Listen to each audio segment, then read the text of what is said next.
BSc BSc কি বলি, boron hydride, তাই তো?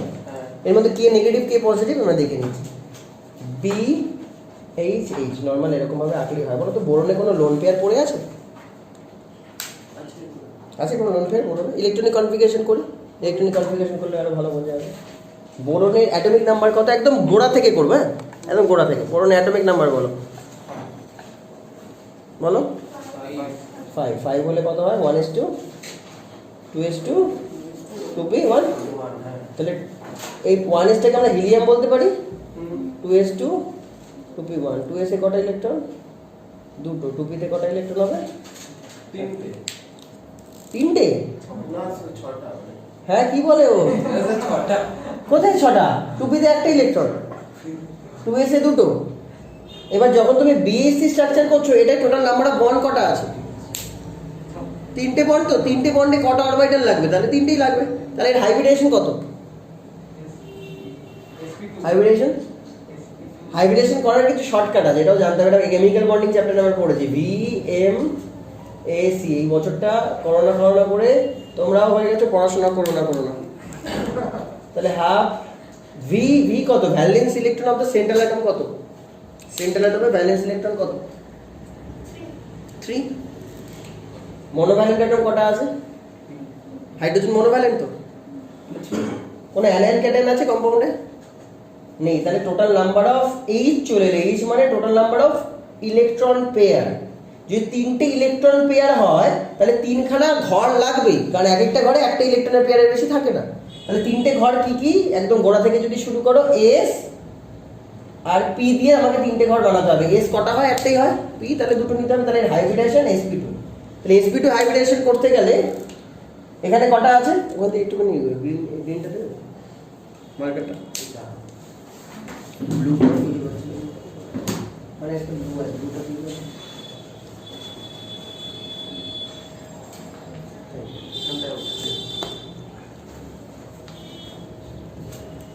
তাহলে টোটাল কটা অরবিটালকে কাজে লাগাতে হবে হিসেব মতো? এটা যখন আমি ফরমেশন করছি, sp2 বানাচ্ছি তো, তাহলে কটা অরবিটালকে কাজে লাগাতে হবে? 3টে। আছে কটা অরবিটাল? ইলেকট্রন দুটো। তাহলে এখন একটা ইলেকট্রনকে এখান থেকে এখানে জাম্প করাতে হবে। তাহলে এটা হচ্ছে আমার গ্রাউন্ড স্টেট, এখন হচ্ছে এক্সাইটেড স্টেট। এক্সাইটেড স্টেটে কটা ইলেকট্রন রাখবো? দেখো জাম্প করাবো। কেন জাম্প করালাম বুঝলে? কারণ আমার ফর্ম করতে লাগবে sp2, কিন্তু এখনো পর্যন্ত গ্রাউন্ড স্টেটে ইলেকট্রন এসে ছিল আর পিতে ছিল, দুটো পিতে ডিস্ট্রিবিউট করতে হবে, তাহলে তো ফর্মেশন হবে। তাই একটা ইলেকট্রনকে জাম্প করানো। এবার তোমরা বললো যে কেন এখান থেকে জাম্প করলাম, আর অন্য জায়গা থেকে এটাকেও তো সরিয়ে আনতে পারতাম। যেখানে পেয়ার অফ ইলেকট্রন থাকে সেখানে রিলেটিভলি রিপালশন বেশি থাকে, তাই এরাই রিপালশন ফোর্সটা বেশি ফিল করবে। তাই এখান থেকে ইলেকট্রন ইজিলি এখানে আসবে যখন আমাকে এক্সাইট করবে। এক্সাইট মানে হিট এনার্জি দিয়ে এক্সাইট করতে হয়। নর্মালি রুম টেম্পারেচার এনাফ এটাকে এক্সাইট করানোর জন্য। তাহলে এখান থেকে যখন এটা চলে আসবে, তাহলে ইলেকট্রনগুলো এখন এরকমভাবে ডিস্ট্রিবিউটেড আছে। তাহলে sp2 করা যেতে পারে এখন। কিন্তু যদি আমি এটাকে sp2 না বানিয়ে এরকম এসে একটা পিতে একটা ইলেকট্রন দিই, তাহলে কি হবে? ব্যাপারটা হোমোজিনিয়াস হবে না, আনইকুয়াল এনার্জি লেভেল হয়ে যাবে। যেরকম এস এর এনার্জি লেভেল একটু কম, পি এর এনার্জি লেভেল একটু বেশি, এটা জানো তো? এটা অ্যাটমিক স্ট্রাকচার থেকে আমরা পড়ে এসেছি। যদি এই এনার্জি লেভেল বলো, তাহলে n+l যোগ করে এনার্জি লেভেল করতে হয়। n মানে কি? অ্যাটমিক স্ট্রাকচার n মানে কিছু একটা প্রিন্সিপাল কোয়ান্টাম নাম্বার, আর l মানে হচ্ছে অ্যাজিমুথাল কোয়ান্টাম নাম্বার। এখানে 2s and 2p আছে, 2s and 2p। 2s A total n+l এর ভ্যালু কত? 2s এ n+l এর ভ্যালু 2, প্রিন্সিপাল কোয়ান্টাম নাম্বার 2। আর s এর জন্য l এর ভ্যালু কত হয়? কেউ তো পড়াশোনা করেছো, এরই করেনি। SPDF, l এর ভ্যালু কত হবে? s অরবিটালের জন্য l এর ভ্যালু 0 হয়, p এর জন্য 1, d এর জন্য 2, f এর জন্য 3। এটা অ্যাটমিক স্ট্রাকচারে পড়বে ভিডিওতে, ঠিক আছে? অ্যাটমিক স্ট্রাকচার এগুলো ভালো করে বলা হয়েছে। তাহলে 2s এর জন্য n+l এর ভ্যালু কত হচ্ছে? ক্যালকুলেশন করে বলো। 2 তো হলো l এর ভ্যালু, l এর ভ্যালু কত? তাহলে 2 + 0 কত? 2। 2p তে কত হচ্ছে? 2 + কত? 3। তাহলে কোথায় এনার্জি বেশি? 2p তে। তাহলে 2p এর এনার্জি বেশি, 2s এনার্জি বেশি। তাহলে যদি আমি এরকম ডিফারেন্ট এনার্জি লেভেল নিয়ে আমি একটা বন্ড ফর্ম করি, তাহলে কি বোঝাবে? কোনো বন্ড আগে ভেঙে যাবে, কোনো বন্ড স্টেবল থাকবে। সেরকম ভাবে নিয়ে গেলে কম্পাউন্ড স্টেবল না। একটা টিম আমি বানিয়েছি, সেই টিমে যে কজন মেম্বার আছে সবাইকে ইকুয়াল প্রায়োরিটি দিতে হয়। কাউকে যদি বেশি প্রায়োরিটি দিই তাহলে ভেতরেই ইগো ক্ল্যাশ হয়ে টিমটাই ভেঙে যাবে। তাই জন্য এখানে যখন তুমি একটা বন্ড বানাচ্ছ তিনটেকে ইকুয়াল এনার্জি দিতে হবে। তো ইকুয়াল এনার্জি করার তো আর কোনো উপায় নেই। কী করবো এবার আমরা? মিক্সিং করবো। লোয়ার এনার্জি আর হায়ার এনার্জির ভেতরে মিক্সিং করবো। এই মিক্সিংটাকে বলা হয় হাইব্রিডাইজেশন। বায়োলজিতে পড়েছো না? এই ক্যারেক্টার মিক্সিং করে দেওয়া হয়, দ্যাট ইজ হাইব্রিডাইজেশন। এখানেও তাই। তাতে সুবিধা কী হবে? সবাই সেম এনার্জি তৈরি হয়ে যাবে। 1 1 1 প্রত্যেকে ইকুয়াল এনার্জি। তাই অরবিটালগুলোর নাম কিন্তু আর আলাদা করে এখন ইন্ডিভিজুয়ালি এসপি দেওয়া যাবে না। প্রত্যেকটা অরবিটালের নামই ওই মিক্সিংটা sp2 sp2 sp2। লজিক বোঝা গেছে? ঠিক আছে, তাহলে বিএসসি স্ট্রাকচার বোঝা গেল sp2। তাহলে বোঝো বোরনের এই sp2 বানানোর সাথে সাথে পাশে দেখতে পাচ্ছি একটা পিতেই একটা অরবিটাল খালি আছে, তাই না? তাহলে ওরা কী করবে? সবসময় ইলেকট্রন অ্যাকসেপ্ট করার চেষ্টা করবে। কেন করবে? এখানে টোটাল বন্ড কটা? তিনটে বন্ডে কটা ইলেকট্রন হয়? 6। অক্টেট কি ফুলফিল আছে? তাহলে সবাই তো চায় অক্টেট ফুলফিল করতে। অক্টেট ফুলফিল না হলে তো স্টেবল হবে না। তাই জন্য দুটো ইলেকট্রন অ্যাকসেপ্ট করতে চাইবে। কে? হাইড্রোজেন না বোরন? কে অ্যাকসেপ্ট করতে চাইবে বলো? কার ইলেকট্রন অ্যাকসেপ্ট করতে হবে? কার ইলেকট্রন কম আছে? বোরনের। কারণ বোরনের সারাউন্ডিংয়ে 3 বন্ড 6 ইলেকট্রন। হাইড্রোজেনের কটা আছে? একটাই আছে। আর হাইড্রোজেনের কটা থাকে? ব্যালেন্স একটাই। ঠিক আছে, ওটা নিয়ে অসুবিধা নেই। হাইড্রোজেনের সারাউন্ডিংয়ে একটা বন্ড মানে কটা ইলেকট্রন? দুটো। হাইড্রোজেন তাহলে দুটো ইলেকট্রন নিয়ে নিয়নের মতো নোবেল ইলেকট্রনিক কনফিগারেশন পেয়ে গেছে। কিন্তু বোরনের কিন্তু হয়নি। এটা হিলিয়ামের মতো নোবেল ইলেকট্রনিক কনফিগারেশন পেয়ে গেছে, কিন্তু বোরনের 6 ইলেকট্রন রয়েছে। নিয়নের জন্য যদি যেতে হয় 8 ইলেকট্রন লাগবে। তাই অক্টেট ফুলফিল নেই বলে এটা দুটো ইলেকট্রন নিতে চাইছে। তাহলে এর সবসময় টেন্ডেন্সি কী থাকবে? বাইরে থেকে দুটো ইলেকট্রনকে অ্যাকসেপ্ট করা। যারা ইলেকট্রন অ্যাকসেপ্ট করতে চায় তারা অ্যাসিড হয় না বেস হয়? অ্যাকর্ডিং টু লুইস, যারা লোন পেয়ার ডোনেট করে তারা বেস, যারা অ্যাকসেপ্ট করে তারা অ্যাসিড। তাই জন্য এই ইলেকট্রন অ্যাকসেপ্ট করতে চাইতে অ্যাসিডিক নেচারের এখনো পর্যন্ত আছে। তখনও কী করবে? তখনও একটা কায়দা করবে যে আরেকটা বিএসসি থেকে আমি হেল্প নেব। এর অক্টেট ফুলফিল নেই, তাই দুটো বিএসসি কাছাকাছি চলে আসে, একজন আরেকজনকে হেল্প করার চেষ্টা করে। হয় না? যখন তোমাদের সিচুয়েশন খারাপ হয় তোমরা ফ্রেন্ডের সাথে গিয়ে ডিসকাস করো, ব্যাপারটা শেয়ার করো যে কোনোভাবে যদি এটা একটা সলিউশন আছে। ওরাও তাই চেষ্টা করছে। এই ধরো বিএসসি, একটু ভালো করে এই ধরো একটা বিএসসি আর একটা বিএসসি রাখি। এই ধরো আরেকটা বিএসসি। তো ওর তো অক্টেট ফুলফিল নেই, ওর কিন্তু ইলেকট্রন টানার ইচ্ছে আছে। ও কোথা থেকে ইলেকট্রন টানবে? এই যে বন্ড দেখছো না বিএইচ, এই সিগমা বন্ডের ভেতরে কটা ইলেকট্রন আছে? একটা সিগমা বন্ডের ভেতরে কটা ইলেকট্রন থাকে? দুটো। সেই ইলেকট্রন ডেন্সিটিটাকে বোরন এবার নেওয়ার চেষ্টা করবে। এই যে হালকা দাগটা দিলাম, এটা কি বোঝাচ্ছে? এখানকার ইলেকট্রন ডেন্সিটি কিছুটা ও নিয়ে নিচ্ছে। তার মানে এই দুটো ইলেকট্রন এখানে দুটো সেন্টারে নেই, কটা সেন্টারে চলে এসছে? 3টে সেন্টার। আবার একই রকমভাবে এরও যে দুটো ইলেকট্রন কিন্তু অ্যাটমিক স্ট্রাকচার পড়ানোর সময় আমি বলেছি ইলেকট্রন কিন্তু পার্টিকেল যে শুধু তা না। পার্টিকেল হলে আমি কী করে ভাববো? পার্টিকেল এবং ওয়েভ দুটো নেচারেরই হয়, ডুয়াল নেচার। মানে ইলেকট্রনকে তুমি একটা কণা মনে করবে না, ইলেকট্রন ওয়েভ নেচারও হয়, মানে ক্লাউডের মতো হয়, যার ডেন্সিটি হয়। তাই জন্য ওই ক্লাউডটা ছড়াচ্ছে। ক্লাউডটাকে কোথায় ছিল? এইটুকু জায়গার ভেতর ছিল, এখন আরেকজনকেও হেল্প করছে। এখানেও তাই, এখানে যে ইলেকট্রনটা ছিল সেটা শুধু এখানে নেই, এখন এখান থেকে এখানেও ছড়াবে। তো নর্মালি এই বন্ডের স্ট্রেংথ নর্মাল এই টার্মিনাল বন্ডের থেকে বেশি হবে না কম হবে? এই বন্ডের স্ট্রেংথ, বন্ড তৈরি হয় ইলেকট্রন দিয়ে, ইলেকট্রন যত বেশি থাকবে বন্ড তত স্টেবল হবে। এখানে ইলেকট্রন ডেন্সিটি টার্মিনাল বিএইচ এর থেকে ইলেকট্রন ডেন্সিটি কম না বেশি? কম। তাহলে বন্ডটাও উইক। আর যদি বন্ড উইক হয় বন্ড লঙ্গার হবে না শর্টার হবে? লঙ্গার। তাহলে লঙ্গার বন্ড বেশি উইক হয়। তার মানে এই যে ভেতরে যেগুলো বন্ডগুলো দেখছো এই বন্ডগুলো রিলেটিভলি বেশি লঙ্গার দেন টার্মিনাল বিএইচ। টার্মিনাল বিএইচকে তো কেউ হেল্প নিচ্ছে না, কিন্তু এই যে সেন্টারের বিএইচ এটাকে কি বলবো? ব্রিজ। কেন ব্রিজ করছে? এই হাইড্রোজেনটা এই বোরনকে ব্রিজ করে রেখেছে, তাই এগুলোকে বলে ব্রিজড হাইড্রোজেন। তাহলে ব্রিজড হাইড্রোজেন কটা আছে? এটা এক্সামে জিজ্ঞেস করবে কিন্তু 2, তাই তো? ব্রিজ হাইড্রোজেন দুটো। আর এগুলো কি হাইড্রোজেন? টার্মিনাল হাইড্রোজেন কটা আছে? আর এই যে দুটো ইলেকট্রন ছিল সেই দুটো ইলেকট্রন কি এখন দুটো জায়গায় আছে নাকি 3টে সেন্টারে চলে এসেছে? 3টে সেন্টারে চলে এসেছে না? এই যে দুটো ইলেকট্রন সেটা তো আর এখানে নেই, এখান থেকে সরে এত দিক, তাহলে এই দুটো ইলেকট্রন তিনটে সেন্টারে ঘুরে বেড়াচ্ছে, তাই এই যে বন্ড এটাকে বলা হয় 2 ইলেকট্রন 3 সেন্টার্ড বন্ড বা 3 সেন্টার 2 ইলেকট্রন বন্ড, ঠিক আছে। আর এটা যেহেতু ব্রিজ করছে, এই বন্ডের আরেকটা নাম হচ্ছে হাইড্রোজেন ব্রিজ বন্ড। এবার এটা যদি তুমি এক্সাক্ট অরবিটাল স্ট্রাকচারগুলো ড্র করো, অরবিটাল স্ট্রাকচার দেখতে কেমন হবে না। একটু আগে আমরা দেখছিলাম এগুলো কি sp2, তাহলে sp2 মানে কিরকম ছিল, এখানে একটা sp2 অরবিটাল ছিল, এখানে একটা sp2 অরবিটাল ছিল, এখানে একটা sp2 অরবিটাল ছিল, এখানে একটা sp2 অরবিটাল ছিল। কিন্তু এখন টোটাল নাম্বার অফ বন্ড ভেঙে দিয়েছি আমি, দুটো ইলেকট্রনকে তিনটে জায়গায় ভেঙে দিয়েছি। এখন টোটাল বোরনকে ঘিরে বন্ড কটা আছে, তিনটে আছে না চারটে হয়ে গেছে। যদিও electron density com, but bond তো দুটো আলাদা আলাদা অ্যাটমের সাথে করেছে মানে তো বন্ডই বলবো, সে lower electron density but bond.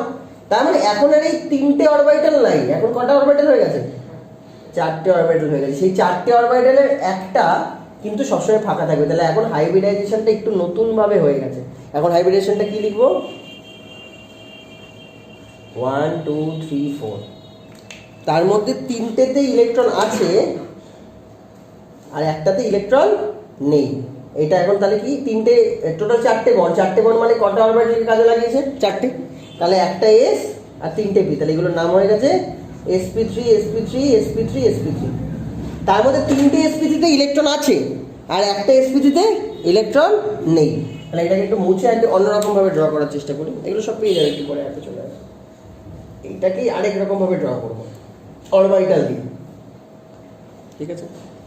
তাহলে এই হচ্ছে আমার কাছে b আছে, এখানেও আমার কাছে b আছে, sp3 গুলো রাখছি, এই একটা sp3, এই একটা sp3, এই একটা sp3, এই একটা sp3, এখানেও তাই করি, বোরনের এই একটা sp3, এই একটা sp3, এই একটা sp3, এই একটা sp3। তা চারটে sp3 এর মধ্যে কটাতে ইলেকট্রন আছে, চারটে sp3 এর ভেতর কটাতে ইলেকট্রন আছে, একটু আগে দেখলাম কটাতে, তিনটেতে। তাহলে এখানে একটা ইলেকট্রন দাও, এখানে একটা ইলেকট্রন দাও, আর এইটা বা এইটার মধ্যে যে কোনো একটাতে ইলেকট্রন দাও। আমি একটাতে ইলেকট্রন দিলাম, এইটাতে। আচ্ছা, এখানেও তাই, এখানে একটা ইলেকট্রন দাও, এখানে একটা ইলেকট্রন দাও, যেহেতু এই পাশে এটা কমন হয়ে গেছে তাই এই পাশে আমি এইখানে ইলেকট্রনটা দেবো। লজিকটা বোঝা গেছে? তিনটে ইলেকট্রনই কিন্তু দিলাম, এই বোরনের তিনটে, এটাই দিইনি, আবার এই বোরনের কোটা দিলাম তিনটে, এটাই দিইনি। লজিকটা বোঝা গেছে? আচ্ছা, এবার হাইড্রোজেন নিয়ে আসো। হাইড্রোজেনের কাছে কটা করে ইলেকট্রন থাকে, একটা করে। তাহলে হাইড্রোজেন এই টার্মিনালে একটা থাকবে, এই টার্মিনালে একটা থাকবে, এই টার্মিনালে একটা থাকবে, এই টার্মিনালে একটা থাকবে, আর কোথায় থাকবে, সেন্টারে থাকবে, এই এখানে একটা থাকবে। লজিক বোঝা গেছে? হাইড্রোজেনটা একা আসেনি, ও ইলেকট্রন নিয়ে এসছে। তাহলে এই হাইড্রোজেনের একটা ইলেকট্রন এরকম ব্লু কালার, এগুলো হাইড্রোজেনের ইলেকট্রন, ঠিক আছে, ব্লু কালারটা হাইড্রোজেনের ইলেকট্রন, আর এই ব্লু কালারটা হাইড্রোজেন ইলেকট্রন, এখানে ব্লু কালারটা হাইড্রোজেন ইলেকট্রন। লজিকটা বোঝা গেছে? তাহলে এই যে টোটাল এই তিনটে সেন্টার দিয়ে কটা ইলেকট্রন আছে, পরিষ্কার দেখতে পাচ্ছ কটা, 2 ইলেকট্রনস। তাই জন্য এটাকে বলা হয়, আরেকবার বলে দিচ্ছি, 3 সেন্টার্ড 2 ইলেকট্রন বন্ড। এই হাইড্রোজেনটা থাকার জন্য এই দুটো বোরনের মধ্যে ব্রিজিং হয়েছে, মানে দুটো বোরন একসাথে কাছাকাছি এসেছে, তাই এটাকে বলা হয় হাইড্রোজেন ব্রিজ বন্ড। এবার এই যে অরবিটালগুলোকে তোমরা এঁকেছো, এখানে তো অরবিটালগুলোকে এবার মিক্স করতে লাগবে, মানে পুরো বড় করে ড্র করতে লাগবে, সেটা এখানে ড্র করে দিচ্ছি। দেখো বি বি, এটাকে এরকম ভাবে ড্র করা যায়। এই যে মিক্সিং হলো, এখানে ইলেকট্রন ডেনসিটি সবচেয়ে বেশি না, বা এখানে অরবিটালগুলো বেশি ওভারল্যাপ হয়েছে, তাই মাঝখানটা একটু বেশি মোটা, সাইডের গুলো কিন্তু একটু এইটা। আবার এখান থেকে যদি নামো, এই বি, এগুলো কি সব অরবিটাল, এই অরবিটাল ড্র করা হচ্ছে। এইখানে এইখানে এখানটায় আমার হাইড্রোজেন, এই যে একটা কমন ফ্যাক্টর, এখানে হাইড্রোজেন আছে কমন, এখানেও হাইড্রোজেন আছে কমন। এখন আর ইলেকট্রনগুলো দেখাবো না, ঠিক আছে। আর এখানেও আমার কাছে হাইড্রোজেন আছে, এখানে ইলেকট্রন, এখানেও হাইড্রোজেন আছে। তাহলে এই যে হাইড্রোজেনগুলো রয়েছে, এই যে ইলেকট্রন ডেনসিটি এখান থেকে এখানে আনার জন্য এই জায়গাটা একটু ব্যাকাতে হয়েছে, তো এই জন্য এটাকে বলা হয়, নামটা এটা আমাদের মনে থাকবে, that is called banana bond. তাহলে এই হাইড্রোজেন ব্রিজ বন্ডের তিনটে নাম কি কি, এগুলো মাথায় রাখবে কিন্তু, এমসিকিউ তে জিজ্ঞেস করবে কি কি। 3 সেন্টার 2 ইলেকট্রন বন্ড, এটা ব্যানানা বন্ড, আর এটা হচ্ছে হাইড্রোজেন ব্রিজ বন্ড। আচ্ছা, তাহলে এবার বলো তোমরা কোথায় ইলেকট্রন ডেনসিটি, কোন বন্ডের ইলেকট্রন ডেনসিটি বেশি, কোন বন্ডকে ভাঙতে বেশি শক্তি লাগবে, ব্রিজ বন্ডকে নাকি টার্মিনাল বন্ডকে? কোন বন্ডকে ভাঙতে বেশি শক্তি লাগবে? টার্মিনাল বন্ডকে বেশি ভাঙতে শক্তি লাগবে, তাই তো?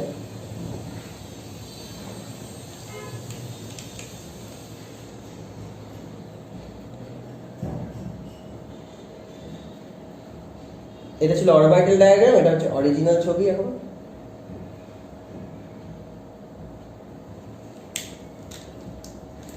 এই হচ্ছে আমার হাইড্রোজেন। এই হাইড্রোজেন কি করেছে, এই দুটো বোরনকে ধরেছে, তাই জন্য হাইড্রোজেনের এই বন্ডটা কিন্তু একটু বেঁকেছে, ঠিক আছে? এটার মতো অত ফ্রি নেই, এটা একটুখানি আটকে রয়েছে। তাই এইখানে যে বন্ড অ্যাঙ্গেল আছে এটা কিন্তু কম হবে নর্মাল বন্ড অ্যাঙ্গেলের থেকে। নর্মাল বন্ড অ্যাঙ্গেল কত হয়? বিএসসিতে একটু আগে দেখেছি আমরা, যদি নর্মালি বিএসসি থাকতো তাহলে বন্ড অ্যাঙ্গেল কত হয়? 1। sp2 কত হয়? 120। তো তাহলে এটা 120, এই দিকটা 120 আছে, কিন্তু এইখানে যে এইচটা আছে সেই যদি আরেকটাকে ধরছে, তাই জন্য এইখানে বন্ড অ্যাঙ্গেলটা একটু ছোট হয়ে যাচ্ছে। এটা 101 ডিগ্রি, এটা মাথায় রাখবেন। 120 ডিগ্রি, এটা 101 120 মনে রাখবেন। আর কোন বন্ডটা বড় কোনটা ছোট? মাঝেরটা বড়, উইক বলে বড়, তাই এটা লেন্থ বেশি হবে। এটা হচ্ছে 134 পিকোমিটার। আর এই পাশেটা একটু স্ট্রং হবে, তাহলে ছোট হবে, এটা 119 পিকোমিটার। এগুলো কিন্তু এক্সামে জিজ্ঞেস করে। লজিকটা বোঝা গেছে কিভাবে হয়েছে? আর এই স্ট্রাকচারে দুটো প্লেন আছে, যেটা তুমি এখানে বুঝতে পারবে না, একটা মডেল দিয়ে বোঝালে সবচেয়ে বেশি ভালো হবে। আমি চেষ্টা করছি মডেলটা বানানোর। ততক্ষণ এই জায়গাগুলো যেগুলো আছে এগুলোকে একটু দেখে নাও, মন দিয়ে দেখবে যেগুলো। এই হচ্ছে ব্ল্যাক যেগুলো দেখছো সেগুলো হচ্ছে আমাদের কাছে বোরন। ব্ল্যাক যেগুলো আছে বোরন। এই হাইড্রোজেনগুলো কি হাইড্রোজেন? Bridge hydrogen. এটা কিন্তু একটু টেনে দিতে পারে বা এরকম করে দিতে পারি যে এগুলো একটু লম্বা হয়েছে, আর এগুলো শর্টার। এটা কিন্তু চেপে দিচ্ছি, মানেটা কি? এইখানে 120 ডিগ্রি নেই, কম আছে। কত? 101 ডিগ্রির মতো। যেহেতু ব্রিজ করে রাখছে তাই ওর টান হতে হচ্ছে না, দুটো মলিকুল এদিকে সরে আসতে চাইবে, মানে এই দিকে সরে আসতে চাইবে, তাহলে এটা একটু ছোট হয়ে যাবে না? তাহলে এই অ্যাঙ্গেলটা কমে যাবে, এই অ্যাঙ্গেলটা কমে গিয়ে কত হলো? 101। আর এইখানে তো কোনো চার্জ পড়ছে না, কোনো স্ট্রেন নেই, এ তো ফ্রি আছে, একে তো আর কাউকে ধরতে হচ্ছে না। একে যদি কাউকে ধরতে হতো এটা এরকম হয়ে যেত। টার্মিনাল তো ফ্রি, টার্মিনাল তো আর কাউকে ধরছে না, তাই জন্য এটা নর্মালি আছে যেরকম হওয়া উচিত 120। লজিক বোঝা গেছে? এটা 101। কটা প্লেন আছে কম্পাউন্ডের ভেতরে বলো দেখি? কম্পাউন্ডের ভেতরে কটা প্লেন আছে? দুটো প্লেন আছে। কি কি আছে দেখো, এগুলো পরীক্ষায় জিজ্ঞেস করবে। একটা প্লেনে দুটো বোরন আছে আর ব্রিজ দুটো হাইড্রোজেন আছে, ওটা একটা প্লেন। এই যে প্লেন, এই প্লেনটা, এই যেখানে হাতটা রাখলাম, এই যে এইখানটা একটা প্লেন। এই প্লেনে কটা মলিকুল আছে দেখো, কটা অ্যাটম আছে এই প্লেনে? দেখে বলতে পারে। যেখানটা আমি ধরে রেখেছি সেই প্লেনে কটা অ্যাটম আছে? 4 অ্যাটমস আছে। 4 অ্যাটমসের মধ্যে কে কে আছে? এখান দিয়ে দেখো, দুটো হাইড্রোজেন, একটা আমি এখানে ইয়েলো কালারের দিয়েছি, এটা রেড কালারের দিয়েছি। দুটো হাইড্রোজেন আর দুটো বোরন, দুটো ব্ল্যাক কালারের। ক্লিয়ার? আরেকটা প্লেন আছে কম্পাউন্ডে, সেটাকে এইভাবে রাখছে, এই প্লেনটা। এই প্লেনে, এই যে বুঝতে পারছো এই প্লেনটা, এই প্লেনে কটা অ্যাটম আছে? না না, এই প্লেনে, এই প্লেনটায়, এই যে প্লেনটা এরকম ভাবে রেখে দিয়েছি, এই প্লেনে 6। কি 6? 4টে টার্মিনাল, এই 4টে, এই প্লেনটা। বুঝতে পেরেছো? এবার বুঝতে পারছো নিশ্চয়ই কোন প্লেনটা বলছি। এই 4টে হাইড্রোজেন টার্মিনালে আর দুটো বোরন। এগুলো এক্সামে জিজ্ঞেস করবে। দুটো প্লেন আছে, একটা এক্সও একটা এক্সের। ক্লিয়ার? ক্লিয়ার? তাহলে কম্পাউন্ডে যদি জিজ্ঞেস করে, এই যে এটা আসলে বিএসসি ছিল না, কি হয়ে গেল? দুটো মিলে গেল। তো দুটো মিলে গেল, ওটাকে কি বলে জানো? ডাইমার। এটা সবসময় মাথায় রাখবে, দুটো অ্যাটম মিলে যখন বন্ড তৈরি হয়ে গেল, দ্যাট ইজ ডাইমার। নিশ্চয়ই বুঝতে পারছো এই দুটো প্লেন। ঠিক আছে? তাহলে এইটাকে ড্র করার জন্য এই যে অ্যাবাভ দ্য প্লেন আছে না দুটো হাইড্রোজেন, আর দুটো বিলো দ্য প্লেন আছে, তাহলে এই দুটোকে কীভাবে ড্র করবো এর কায়দা দেখে নাও। বইতে আবার ওরকমভাবে আঁকা থাকবে, তোমরা ভাববে যে কি না কি রয়েছে। এই যে বি, এই বি,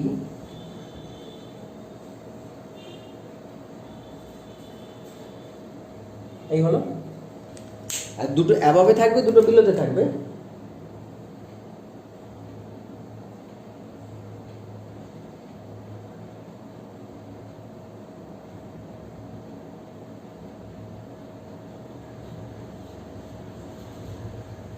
দেখো সাইজও কিন্তু ছোটো বড়ো করে দেওয়া হচ্ছে, বুঝতে পারছি নাকি বুঝতে পারছি? বুঝতে পারছো? যেটা বেশি গাঢ় করে ড্র করা আছে ওয়েস্ট লাইন, ওয়েস্ট সেটা হচ্ছে অ্যাবভ দ্য প্লেন। কোনটাকে বোঝাচ্ছে? যদি এরকম থাকে তাহলে এইটা সামনের দিকে আছে, এটা ওয়েস্ট লাইন।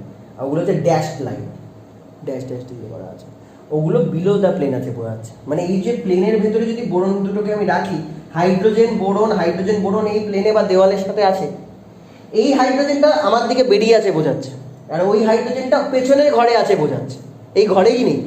এটাকে বলে 3D স্ট্রাকচার। লজিকটা বোঝা গেল? আর এই বন্ডগুলো একটু বড় রিলেটিভলি, 134 পিকোমিটার, এগুলো 119। আর একবার এখানে অ্যাঙ্গুলার বন্ডগুলো দিয়ে দিই, এটা 134 পিকোমিটার, এটা 119 পিকোমিটার। এখানে বন্ড অ্যাঙ্গেলটা কম রিলেটিভলি, আসলে এটা এমনভাবে দেখানো হয়েছে যে এর জন্য বুঝতে পারছো না, এখানে বন্ড অ্যাঙ্গেলটা কম, এখানে বন্ড অ্যাঙ্গেলটা বেশি। দুটো প্লেন বোঝা গেছে? দুটো প্লেনকে যদি আমি এখানে আবার করতে চাই, এটাও দেখতে পারো, এই একটা প্লেন, বলতে পারবো এই প্লেনে কে কে আছে? এই প্লেনে এক্স্যাক্টলি এই যে বেঁকিয়ে রেখেছি না এই প্লেনটা, এই প্লেনে কে আছে? আর একটা এই প্লেন, দুটো প্লেন। বলো কোন প্লেনে কে আছে? ভালো করে মাথায় ঢোকাও ব্যাপারটা। এই প্লেনটা মানে এই প্লেনটা, এই যে এইভাবে রাখা আছে না, মানে এই প্লেনটা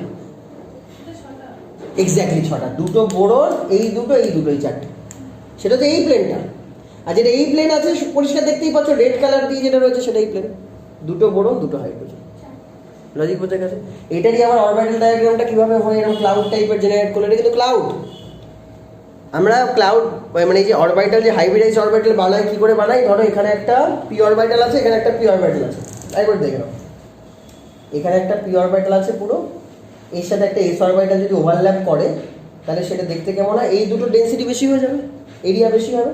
তাই এটা আলটিমেটলি কি রেজাল্ট করবে? এই পাশটা বড় হয়ে যাবে, এই পাশটা ছোট হয়ে যাবে। বিফোর হাইব্রিডেশন এরকম, আফটার হাইব্রিডেশন দেখতে এরকম। এটা কেমিক্যাল বন্ডিংয়েই রয়েছে। দেখবে যে একটা অ্যানিমেশন করা ছিল যেখানে লেখা ছিল হাইব্রিডেশন ইনার কনসেপ্ট, কেমিক্যাল বন্ডিং চ্যাপ্টারেই রয়েছে। ওইখানে পুরো অ্যানিমেশন ভিডিও করে দেখানো হয়েছে, ক্লাসগুলো দেখবে। একটা পি অরবিটাল একটা এস অরবিটালের সাথে যখন ওভারল্যাপ করে, যেই দিক দিয়ে এস অরবিটালটা আসে সেই দিকটা বড় হয়ে যায়, বাকি দিকটা ছোট হয়ে যায়, sp2। এটা বলে কনস্ট্রাকটিভ ইন্টারফারেন্স, দুটোই ইলেকট্রন ডেন্সিটি একই দিকে আসছে। আর এই দিকে ডিস্ট্রাকশন হয়েছে, কারণ এইদিকে আসেনি, তাই এটা ডিস্ট্রাকটিভ ইন্টারফারেন্সের জন্য এটা ছোট হয়ে গেছে। সেরকমই এই পাশে একটা sp3, এই পাশে একটা sp3, আবার একটা যদি এস এরমভাবে আসে, তাহলে এই দিকটা এরকম ফুলে যাবে, ঠিক আছে? যেটা আমি দেখানোর চেষ্টা করেছি এখানে, বুঝতে পারছো? কারণ এই দিকে তো বেশি ইলেকট্রন ডেন্সিটি, এই দিকটা ফুলে যাবে, এই দিকগুলো ছোট হয়ে যাবে। দ্যাট ইজ ব্যানানা বন্ড, যেহেতু বেঁকে রয়েছে কলার মতো। আবার 3 সেন্টার 2 ইলেকট্রন বন্ড কেন সেটাও বুঝেছো? আর হাইড্রোজেন দিয়ে ব্রিজ করে রেখেছে, তাই হাইড্রোজেন ব্রিজ বন্ড। এক্সামে এখান থেকে যাই কোশ্চেন আসুন না কেন পারবে। আচ্ছা যদি জিজ্ঞেস করে তাহলে BH3 ন্যাচুরালি কি হিসেবে এক্সিস্ট করে? ডাইমার হয়ে এক্সিস্ট করে, BH3 হয় না, কি হয়ে থাকে? B2H6। B2H6 এ কটা বোরন আছে? দুটো, তাই এর নাম হচ্ছে ডাইবোরেন। ডাইবোরেনের যদি প্রত্যেকটা বোরনের হাইব্রিডেশন জিজ্ঞেস করে কি হবে, sp2 না sp3? এখন তো sp3 হয়ে গেছে, 4টে বন্ড। সেই sp3-র মধ্যে 4টে sp3 অরবিটালে একটা একটা করে ইলেকট্রন আছে, 3টাতে, আর একটা ফাঁকা আছে। তাহলে এখন আর ও কিন্তু আর অন্য কারোর থেকে ইলেকট্রন নিতে চাইবে না। এখন কিন্তু আর লুইস অ্যাসিড নেই, আগে লুইস অ্যাসিড ছিল, যদি BH3 থাকতো ডাইমার হয়ে যাওয়ার পর তো সব ঠিকঠাক হয়ে যাচ্ছে, আর লুইস অ্যাসিড নেই, ঠিক আছে? তো BH3 দিয়ে প্রচুর কোশ্চেন হয় কিন্তু। এর আগে দিয়ে আমি ডায়মন্ড আর গ্রাফাইট করেছি। কোশ্চেন আমি বলছি, ধরো অ্যালুমিনিয়াম অ্যান্ড গ্যালিয়াম, এদের মধ্যে আয়নাইজেশন এনথালপি কম্পেয়ার করতে হবে। তো আমরা যদি পিরিয়ডিক টেবিলে চলে যাই, গ্রুপ 13-এ কী কী মেম্বার আছে? ইশিকা বলো তো, গ্রুপ 13-এ কী কী মেম্বার আছে পরপর? বোরন, অ্যালুমিনিয়াম, তারপর বোরন,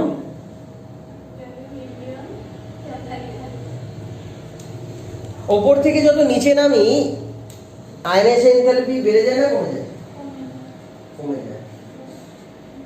আর সাইজ ওপর থেকে নিচে নামলে বেড়ে যায়, ঠিকই আছে। তাহলে যদি কম্পেয়ার করতে বলে, আয়নাইজেশন এনথালপি কম্পেয়ার করতে বলছে, এখান থেকে IE কম্পেয়ার করতে বলছে বোরন আর অ্যালুমিনিয়াম আর গ্যালিয়ামের মধ্যে, কার আয়নাইজেশন এনথালপি বেশি হবে? বেশি হবে, কিন্তু এখানে এক্সেপশন আছে। এখানে গ্যালিয়ামের আয়নাইজেশন এনথালপি বেশি, ইভেন অ্যালুমিনিয়ামের সাইজ গ্যালিয়ামের থেকে বেশি। পুরো দুটোই উল্টো। সাইজ কার বেশি হওয়া উচিত? গ্যালিয়ামের। অ্যালুমিনিয়ামের বেশি। আয়নাইজেশন এনথালপি কার বেশি হওয়া উচিত ছিল? অ্যালুমিনিয়ামের, সাইজ ছোট। কিন্তু এটা উল্টো হচ্ছে, গ্যালিয়ামের সাইজটা, গ্যালিয়ামের আয়নাইজেশন এনথালপি বেশি হচ্ছে। এইটা কি তোমাকে এক্সপ্লেন করতে হবে? এক্সপ্লেন করার জন্য আমাকে ইলেকট্রনিক কনফিগারেশন ড্র করতে হবে। অ্যালুমিনিয়ামের ইলেকট্রনিক কনফিগারেশন কি আর গ্যালিয়ামের কি বলো? অ্যালুমিনিয়াম হচ্ছে 13 আর এটা হচ্ছে 31। এক্স্যাক্টলি, এবার একটু ভালো করে বলতে হবে তো। তাহলে অ্যালুমিনিয়ামেরটা কি, যদি তুমি 13 করো ইলেকট্রনিক কনফিগারেশন কি হবে? পরপর বলো। 1:2 বলো, বলতে থাকো। এটা ইলেকট্রনিক কনফিগারেশন ছাড়া কিন্তু আলটিমেটলি কিচ্ছু হবে না। বলো 1:2, 2:2, 2p6, তারপর 31। এত বড় জিনিসটাকে আমি আর লিখবো না পরের দিন। কি করবো ওখানে? নিয়ন লিখে দিতে পারো। আজকে লিখেছো ঠিক আছে। গ্যালিয়ামে কি থাকে পরপর লিখে যখন বলো। গ্যালিয়ামে কি থাকে? 1:2, 1:2, 2:2, 2p6, 3:2, 12টা হলো। 31 অবধি করতে হবে। আচ্ছা কি করে বুঝলাম এটা 13 31? 18 যোগ করে দেবে। এগুলো মাথায় রাখো কিন্তু, শর্টে অনেক কম সময় হয়ে যায়, মুখস্থ করতে হবে। 3:2, তারপর 3:2 পরে কি? 3p6। আরে অ্যাটমিক স্ট্রাকচার তো পড়েছো, নাহলে কি করে এত বড় বড় জিনিস করবে? অ্যাটমিক স্ট্রাকচারটা আসো, ওটা করতেই হবে বাড়ি থেকে। 1:2, 2:2, 2p6, তারপর 3:2, 3p6, তারপর 3d, 4s। 4s এ আগে ইলেকট্রনটা ভরে দিতে হয়, 3d তে পরে করলেও হয়। কত হচ্ছে 3d তে? কত করতে হবে দেখো? 10। তাহলেও কি 31 হয়েছে? 31 হয়েছে? কটা বাকি?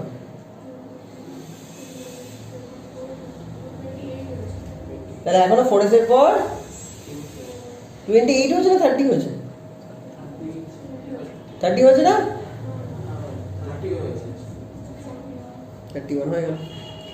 এবার শিল্ডিং এফেক্ট, তোমরা শিল্ডিং এফেক্ট জানো তো নাকি ভুলে গেছো? শিল্ডিং এফেক্ট কি? এই নিউক্লিয়াস আছে, এই পাশে অনেক অরবিটাল আছে, তার মধ্যে কিছু কিছু অরবিটালের নেচার কি, যে ওরা নিউক্লিয়াসকে ভালো করে ঢেকে রাখে, শিল্ড করে রাখে, আর কেউ ঢাকতে পারে না। কারা বেটার ঢাকতে পারে? কোন কোন অরবিটালগুলো? যাদের শেপটা স্ফেরিক্যাল টাইপের হয়, এস, যাতে নোট কম থাকে। নোট মানেই কিন্তু ফাঁকা জায়গা, নোট মানেই ফাঁকা জায়গা, তার মানে শিল্ডিং এফেক্ট পুরো হবে SP D। তাহলে এস এর শিল্ডিং এফেক্ট খুব ভালো, তারপর P, তারপর D, তারপর F। তাহলে এইখানে দেখো এই 4p ইলেকট্রনটা বেরাবে কি বেরাবে না ডিপেন্ড করছে এস এর উপর। দুটোতেই এস আছে, আর এস এর শিল্ডিং এফেক্ট খুব ভালো। এস এর যদি শিল্ডিং এফেক্ট ভালো হয় তাহলে এফেক্টিভ নিউক্লিয়ার চার্জ কি হবে? Z - S। তো তাহলে এফেক্টিভ নিউক্লিয়ার চার্জ কি হবে? শিল্ডিং এফেক্ট খুব ভালো বলছো, দুটোতেই এস আছে, তাহলে এফেক্টিভ নিউক্লিয়ার চার্জ খুব খারাপ। তাহলে ও বাইরের ইলেকট্রনগুলোকে দেখতে পাচ্ছে কি না? টানতে পারবে না, পাওয়ার খারাপ। পাওয়ার খারাপ মানে নিউক্লিয়াসের পাওয়ার খারাপ, তার মানে ও টানতে পারবে না মানে ইলেকট্রনগুলো বেরিয়ে যাবে। তাহলে এই দুটো থেকেই ইলেকট্রনগুলো অনেক তাড়াতাড়ি বেরিয়ে যাবে। তাহলে আমি এটা দিয়ে কম্পেয়ার করতে পারবো না। তাহলে আমাকে কম্পেয়ার করার জন্য আরেকটু ডেপথে ঢুকতে হবে, কারণ আমাকে তো আয়নাইজেশন এনথালপি কম্পেয়ার করতে বলেছে। তাহলে আমাকে কি করতে হবে? আরেকটু ডেপথে ঢুকতে হবে, মানে শুধু এস দিয়ে এক্সপ্লেন করা যাবে না। তাহলে আমি এটা পুরো একটা যে রয়েছে, তোমাকে কি বলে এটাকে, গ্রুপ, পুরো গ্রুপটাকে ধরে এক্সপ্লেন করি। কিরকম? 3s এর আগে গ্রুপটা দেখে নাও কি আছে, 3s 2p। এর আগে কি আছে? 4s এর আগে গ্রুপটা 3d। মানে একা যখন আমি কম্পেয়ার করতে পারবো না, তখন দুটো মিলিয়ে একটা গ্রুপ করে নিয়ে কম্পেয়ার করার চেষ্টা করবো। তাহলে এস গুলো তো কমন বেরিয়ে গেল, তাহলে কি থাকছে? P আর D থাকছে। P আর D এর মধ্যে সবচেয়ে পুয়ার শিল্ডিং এফেক্ট কার? D কোথায় আছে? গ্যালিয়ামে। তাহলে গ্যালিয়ামে পুয়ার শিল্ডিং আছে due to the presence of D electrons. তাহলে পুয়ার শিল্ডিং হচ্ছে গ্যালিয়ামে, তাহলে এফেক্টিভ নিউক্লিয়ার চার্জ গ্যালিয়ামের। তাহলে গ্যালিয়ামের নিউক্লিয়াসের পাওয়ার বেশি, গ্যালিয়ামের নিউক্লিয়াসের পাওয়ার বেশি, সে ওই 4p ইলেকট্রনটাকে রিলেটিভলি হাই স্ট্রেংথে অ্যাট্রাক্ট করে রেখেছে। তাই এখান থেকে ইলেকট্রন বের করতেই তো বেশি এনার্জি লাগবে, আর যেখান থেকে ইলেকট্রন বের করতে বেশি এনার্জি লাগে তার আয়নাইজেশন এনথালপি বেশি। তাই জন্য গ্যালিয়ামের ionization enthalpy IE of gallium is greater than IE of aluminium. লজিকটা বোঝা গেছে? আর যেহেতু গ্যালিয়াম বেশি অ্যাট্রাক্ট করছে 4p ইলেকট্রনটাকে, 4p কে তো আর একা টেনে নেবে না, 4p যেই ঘরে আছে সেই ঘরটা ধরে টানবে। ঘর মানে কি? অরবিট বা শেল। তাহলে 4p কোন শেলে আছে? ফোর্থ শেলে আছে। সেই ফোর্থ শেলটাকে ধরে নিজের দিকে টানছে। ভালো করে বুঝতে পারছো? তাহলে সাইজ ছোট হচ্ছে না বড় হচ্ছে? সাইজ ছোট হচ্ছে। That's why size of gallium বা size of aluminium is greater than size of, logic বুঝে গেছে? এখান থেকে বুঝতে গেছি। ক্লিয়ার?